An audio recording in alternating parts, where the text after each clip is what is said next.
Political issue, YSRCP నుంచి ఈ jumping Japan's ని ఆపే ప్రయత్నం ఎందుకు జరగట్లేదు? నిన్నటికి నిన్న పోతుల సునీత, అలాగే మన మోపిదేవి వెంకటరమణ అవ్వచ్చు, ఆ నెక్స్ట్ కేటగిరీ బీదా మస్తాన్ అంటారు, ఇంకా చాలా మంది ఎంపీ క్యాండిడేట్స్ సుబ్బారెడ్డి, విజయసాయిరెడ్డి ఉంటారు. ఇద్దరు అత్యంత ఆప్తులు, అత్యంత సన్నిహితులు కాబట్టి వాళ్ళిద్దరికి అవకాశం ఇంకా ఉండడానికి. ఇంకా వాళ్ళు కూడా వెళ్తే నాకు తెలిసి ఇంకా ఇక్కడ ఏంటంటే ఒకేసారి అంటే ఎన్నికలు లేకుండా ఒకేసారి వెళ్ళాలంటే ఇక్కడ పార్టీ దాన్ని యాంటీ డిఫెక్షన్ లో అంటారు. మీరు 2/3 కంటే ఎక్కువ వెళ్ళాలి. 2/3 కంటే ఎక్కువ అంటే 11 లో 2/3 అంటే 8 or 9 వెళ్ళాలా. వెళ్ళి ఒకే పార్టీకి వెళ్ళాలా. ఒకే పార్టీకి వెళ్ళాలంటే ఇక్కడ గొడవ ఏంటి వచ్చిందంటే బీజేపీ ఏమో నాకు కొన్ని కావాలంటుంది. ఎందుకంటే దాంట్లో ఆల్రెడీ పరిమళ నత్వాని ఉన్నాడు, నాగబాబు కూడా కావాలి జనసేన ఖాతాలో ఒకటో రెండో జనసేన ఖాతాకు కావాలి. బీజేపీ ఏమో మరి మాకు కావాలంటుంది, టీడీపీ కూడా కావాలి. సో ఒకే పార్టీకి 9 మంది వెళ్తే ఎట్లా కష్టం అవుతుంది. కాబట్టి 3 పంచుకోవాలనుకున్నారు. కాబట్టి ఇప్పుడు ఏం చేశారు, రాజీనామా చేస్తారు. వీళ్ళతో రాజీనామా చేయించి వీళ్ళకి ఎంతో కొంత ముట్ట చెప్పి, ఏదో ఒకటి ముట్ట చెప్పి వీళ్ళని పక్కన పెట్టి వాళ్ళకి కావాల్సిన వాళ్ళు తెచ్చుకుంటారు. కొన్ని పేర్లు అయితే వినపడతా ఉన్నాయి. లేదు వీళ్ళకే మీరు రాజీనామా చేయండి, మిమ్మల్ని ఎన్నుకుని పంపిస్తాము, మా ఖాతాలో ఉండాలి అని. అక్కడ మొన్న జగన్మోహన్ రెడ్డి గారు ఏం చేశారంటే వక్ఫ్ బోర్డు బిల్కి వ్యతిరేకంగా ఓటేశారు. సో ఎన్డీఏకి వైసీపీ మనకి ఎదురు తిరుగుతుంది అనేది ఒకటి ఉంది. సో ఉన్న 11 ఎంపీలు మన కంట్రోల్లోకి రావాలంటే ఏం చేయాలి, వాళ్ళ చేత రాజీనామా చేయించి రీఎలెక్ట్ చేయించడం కానీ, లేదా ఎన్ బ్లాక్ గా కావాలంటే బీజేపీ మాకు 8 మంది మాకు కావాలి, ఎందుకంటే బీజేపీకి షార్టేజ్ ఉంది కాబట్టి మాకు వస్తే బాగుంటుందని బీజేపీ అనుకుంటుంది. అరే నేను కష్టపడి ఇక్కడ నేను పార్టీని గెలిపించాను, ఈవీఎం ట్యాంపర్ చేసి నాకు కావాలని చంద్రబాబు నాయుడు అనుకుంటారు. అచ్చా పవన్ కళ్యాణ్ కూడా నా అన్నకో నా తమ్ముడికో ఎవరికో వాళ్ళకో పంపించాలనుకుంటారు. బట్ ఈ సిచ్యువేషన్ లో ఇంతమంది వలసలు వెళ్ళిపోతే పార్టీ ఎలా సస్టైన్, ఎందుకు పార్టీ సస్టైన్ కావట్లేదని కదా వీళ్ళు వెళ్ళిపోతున్నారు. ఇంకా పార్టీ ఫ్యూచర్ లేదని కూడా వెళ్ళిపోతున్నారు. జగన్మోహన్ రెడ్డి కనుక నేను ఇందాక చెప్పినట్టు 164 మంది ఎమ్మెల్యేలు 21 మంది ఎంపీలు కంటెంప్ట్ ఆఫ్ కోర్ట్ వేయండి, ఫామ్ 20 ఎందుకు అప్లోడ్ చేయట్లేదని లెక్కించిన ఓట్లకి దీనికి కంటెంప్ట్ ఆఫ్ కోర్ట్ వేయమంటే, అప్పుడు అదే ఇది ఏమైనా పెద్ద కేసు అయ్యి మళ్ళీ ఎన్నికలు వస్తే వైసీపీ గెలిచే ఆస్కారం. ఒకవేళ కంటెంప్ట్ ఆఫ్ కోర్ట్ వస్తే మళ్ళీ ఎన్నికలు తథ్యమండి, ఇది రాసి పెట్టుకోండి. కంటెంప్ట్ ఆఫ్ కోర్ట్ 164 మంది 21 మంది కలిసి ఇస్తే ఆంధ్రప్రదేశ్ లో ఎన్నికలు తథ్యం. ఎందుకంటే రుజువు అయిపోతుంది ఈ ఎన్నికలు దొంగిలించబడ్డ ఎన్నికలు, రాజ్యాంగ వ్యతిరేకంగా రాజ్యాంగాన్ని కూని చేసిన ఎన్నికల ప్రక్రియ అని రుజువు అయిపోతుంది. ఎన్నికలు తథ్యం. ఎప్పుడైతే జగన్మోహన్ రెడ్డి గారు కంటెంప్ట్ ఆఫ్ కోర్ట్ ఏమైనా ఆదేశాలు ఇస్తారో అప్పుడు ఈ వలసలు ఉండవు. ఇంకా అప్పుడు అందరూ సార్ సార్ అని మళ్ళీ ఎంటబడతారు. ఎందుకంటే కంటెంప్ట్ ఆఫ్ కోర్ట్ వస్తే సీన్ మారిపోతుంది. బట్ ఈ కష్టకాలంలో నాయకుడు తమకి 5 ఏళ్ల పదవీ కాలాన్ని ఇచ్చారు, వాళ్ళకి ఒక పొజిషన్ ని ఇవ్వడం జరిగింది గవర్నమెంట్ లో అనే ఆలోచన ఈ వెళ్తున్న నాయకులకు కావచ్చు, ఏ పార్టీ అయినా సరే ఇర్రెస్పెక్ట్ ఆఫ్ ఎనీ పార్టీ, వైసీపీ అని కాదు టీడీపీ అని కాదు. మొన్న మేయర్, ఏలూరు మేయర్ ఆవిడ టీడీపీ నుంచి వచ్చారు, రాగానే ఇక్కడ మేయర్ అయ్యారు, ఇక్కడ అధికారం పోగానే మళ్ళీ వెళ్ళి టీడీపీలో జాయిన్. దీన్ని ఎలా చూడాలి? ఈ ఎన్నికలు 164 మ్యాండేటే సక్రమం కానప్పుడు డౌట్ ఏమొస్తుందంటే జగన్ గారు లండన్ వెళ్తున్నారు, ట్రిప్ ఉంది సూన్, ఆయన వచ్చే వరకు అసలు వైసీపీలో ఎవరైనా ఉంటారా ఉండరా అనేది కూడా ఒక డౌట్.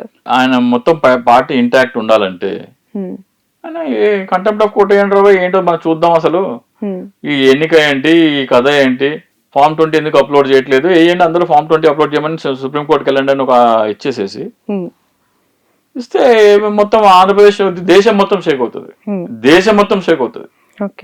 సో వీళ్ళకి ఇక లాయల్టీ విషయం అంటారా, 100 కోట్లకు అమ్ముడు పోయిన వాళ్ళు 1000 కోట్లకు పోతాడు, 1000 కోట్లకు అమ్ముడు పోయిన వాళ్ళు 10,000 కోట్లకు అమ్ముడు పోతాడు, 10,000 కోట్లకు కూడా అమ్ముడుపోయినాడు, ప్రాణానికి నెత్తి మీద కత్తి పెట్టి అమ్ముడు పోతాడు అన్నారు. మరి వాళ్ళని ఏం చేసి చేస్తున్నారో లేకపోతే వాళ్ళంతటి వాళ్ళే వెళ్తున్నారో మనకి తెలియదు. కానీ లాయల్టీ కూడా ఒక బ్యారియర్ ఉంటుంది కదా. Not at the cost of my life అంటారు, వాళ్ళకి ఏం పరిస్థితుల్లోనే మనకైతే తెలియదు. కానీ జగన్మోహన్ రెడ్డి గారు తన అంటే ఇప్పుడు నా క్వశ్చన్ ఏంటంటే లైక్ ఈ మేయర్స్ ఈ అన్ని కార్పొరేషన్స్ లో కావాల్సిన ఆల్మోస్ట్ మ్యాండేట్ వైసీపీకి ఎక్కువగా బలం ఉంది. బట్ ఈ స్థాయిలో ఇప్పుడు వలసలను ఎంకరేజ్ చేస్తున్న టీడీపీకి సంబంధించి చూస్తే వాళ్ళకి అంత 161 మెజారిటీ వచ్చిన తర్వాత కూడా దీన్ని ఎందుకు ఫేక్ మ్యాండేట్ కాబట్టి ఎప్పుడైతే మీ ఫేక్ మ్యాండేట్ ఉన్నారో మీ ఫేక్ మ్యాండేట్ మీరు దాన్ని కన్సాలిడేట్ చేసుకోవాలంటే ఏం చేయాలి? కింద పునాదులు లేకుండా గాల్లో ఉన్న పేక మేడ ఈ 164 సో కింద పునాదులు కట్టాలా అంటే ఏంటి? ఈ కింద ఉన్న వాళ్ళందరినీ తీసుకొచ్చి పార్టీలో చేసుకోవాలి. అప్పుడు పునాదులు బలపడతాయి, అప్పుడు ఇది కూలిపోకుండా ఉంటది. రైట్. నిన్న మొన్న మీరు చూసుంటారు జత్వానికి సంబంధించి ముంబై నటిని బాగా వేధించారు అని చెప్పి. అప్పుడు కూడా ఈ మీడియా సంస్థలు ఉన్నాయి, అప్పుడు కూడా ప్రతిపక్షంలో టీడీపీ ఉంది.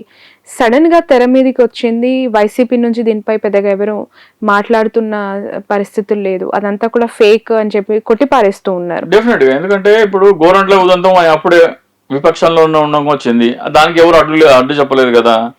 అట్లాగే గంట అరగంట కొన్ని ఉదంతాలు ఉన్నాయి, అవి కూడా బయటపడినాయి కదా. మరి అలాంటప్పుడు ఇలాంటి ఆ రోజున జరిగింటే వదులుకుంటారా? తెలుగుదేశం మీడియా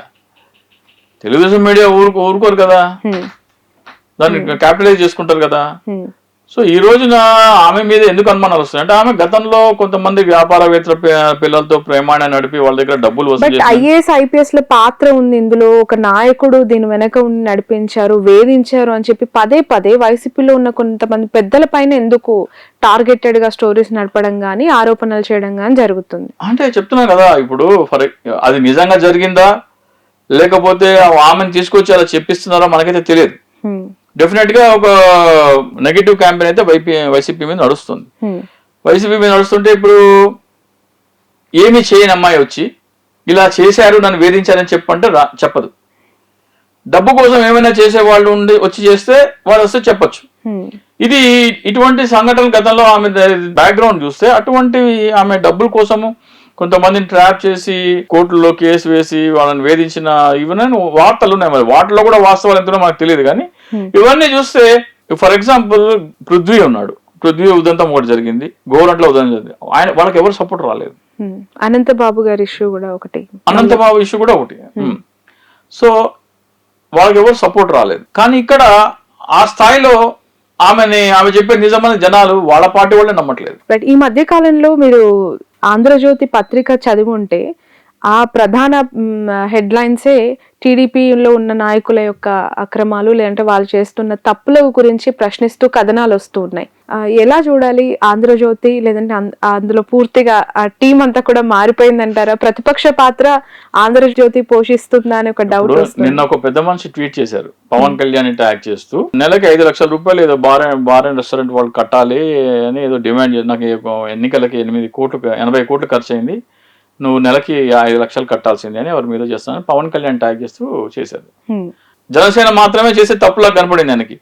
ఇసుక దోపిడీ జరుగుతుంటే ఆయన కనపడట్లా. అంత విజిలెంట్ గా ఉన్న ఆంధ్రజ్యోతి జరిగితే మరి ఇసుక ఎక్కడ మాయమైపోతుంది? ఇసుక దోపిడీ జరుగుతుందని తెలుస్తుంది కదా మనకి, ఎందుకు ఆగట్లేదు?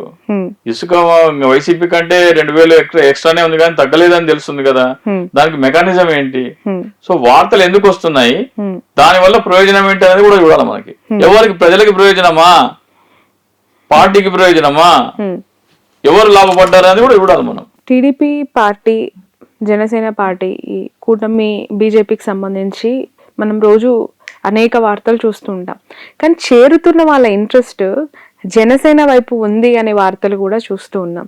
ఈ జనసేనలో చేరికలు అనేది అంటే పెద్ద పెద్ద లీడర్లు ఒకవేళ జాయినింగ్ స్టార్ట్ అయితే ఎలా ఉంటుంది ఆ కూటమి సస్టైనిటీ అనేది? నెక్స్ట్ 5 years డ్రైవ్ ఎట్లా ఉండబోతుంది అంటారు? నేను చంద్రబాబు నాయుడు దగ్గర నేర్చుకోవడానికి నేను సిద్ధపడుతున్నాను అంటే ఇప్పట్లో పవన్ కళ్యాణ్ ఇండివిజువల్ ఎంటిటీగా వచ్చే ఉద్దేశం అయితే ఏం లేదు.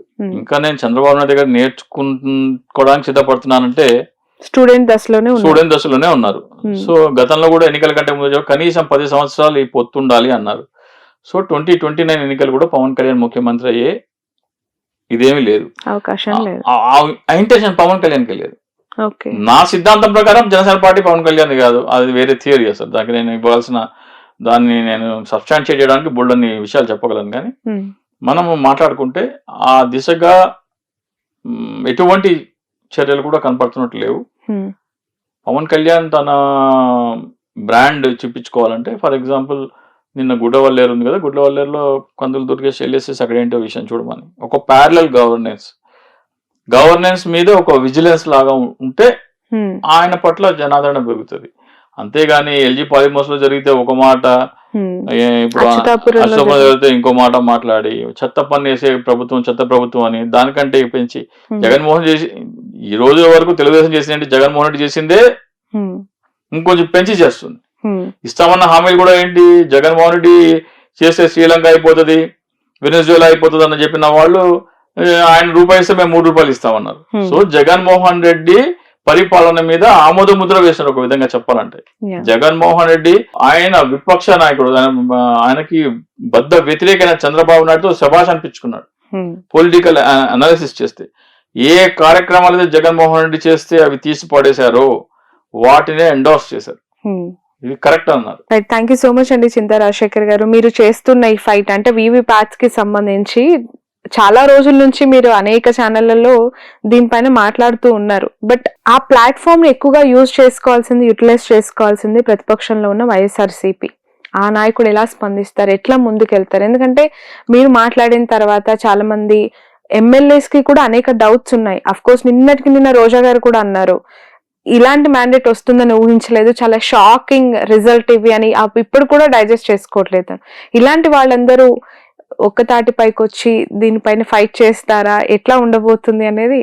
అంటే 3 నెలలు చాలా పెద్ద టైం అండి. అవును, ఆఫ్ కోర్స్. ఇంకా మీరు ఆలోచిస్తూ మినమేషాలు లెక్కించుకుంటే ఫస్ట్ ఆఫ్ ఆల్ మీరు ఈ ఓటమిని యాక్సెప్ట్ చేస్తున్నారా, అంగీకరిస్తున్నారా, ఇది ఆమోదిస్తున్నారా? పీపుల్ ఇచ్చిన మ్యాండేట్ 11 మీరు యాక్సెప్ట్ చేస్తున్నారా లేదా? నాకైతే కనబడట్లేదు, నాకైతే 110 కనబడుతుంది. వాళ్ళు 164 యాక్సెప్ట్ చేస్తుంటే వాళ్ళ కర్మ, ఇంకా దానికి మనం ఏం చేయలేదు. మీకు కనిపించట్లేదు అక్కడ గవర్నమెంట్ వాళ్ళ పనులలో నిమగ్నం అయిపోయి 100 రోజులు కంప్లీట్ చేసుకుంటుంది. నేను ఒక ఎగ్జామ్ రాశాను, నేను ఫెయిల్ అయ్యాను అన్నారు. ఆ పేపర్ ఏది తీసుకురమ్మంటే తీసుకురాకపోతే అనుమానాలు వస్తాయి. పేపర్ ముందర పెట్టండి, మీ కీ ముందర పెట్టండి, నేను రాసింది అంటే కీతో సరిపోతుందో లేదో అప్పుడు మార్కులు వేయండి, అప్పుడు టోటల్ చేయండి, అప్పుడు నన్ను ఫెయిల్ అని డిక్లేర్ చేయండి అడుగుతున్నాను. ఫామ్ 20 అంటే అదే. ఫామ్ 20 పబ్లిష్ చేయమని వైసీపీ వాళ్ళే అడగకపోతే వాళ్ళు రాసిన పరీక్ష మీద వాళ్ళకే నమ్మకం లేనట్లు. రైట్, ఓకే, థ్యాంక్ యూ అండి, థ్యాంక్ యూ. ఇది చింతా రాజశేఖర్ గారితో స్పెషల్ ఇంటర్వ్యూ.